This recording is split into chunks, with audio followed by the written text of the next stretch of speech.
Studies have shown that in people, dehydration as low as 2% can result in cognitive impairment and fatigue. Yet in dogs and cats, dehydration of up to 5% is often imperceptible from clinical exam alone. Therefore, proactive management and early intervention are essential, and making sure that water is always available to drink is a must. Animals that have vomiting or diarrhea, blood loss or heat stroke will all have significant fluid loss that can, if not treated in a timely manner, rapidly lead to severe dehydration and shock.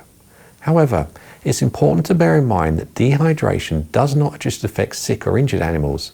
Even healthy animals will have an increased fluid loss and be prone to significant dehydration at times. For example, a dog panting excessively on a hot day or after extended exercise will also increase fluid and electrolyte loss that will need to be replaced. A dog that's panting excessively for 15 minutes, or even sooner if the panting is due to high temperatures, can rapidly succumb to significant dehydration if they don't have adequate fluids available to them.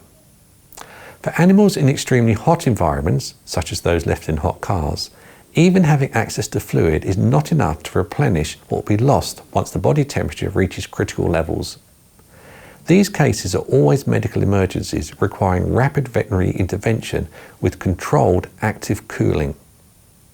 If a dog is feeling unwell or has a poor appetite, then reduced feed intake can also equate to reduced fluid intake.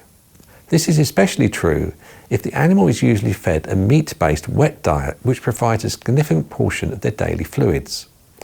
Older and very young animals have a decreased thirst mechanism, so may not be stimulated to drink until high levels of dehydration are reached compared to other animals.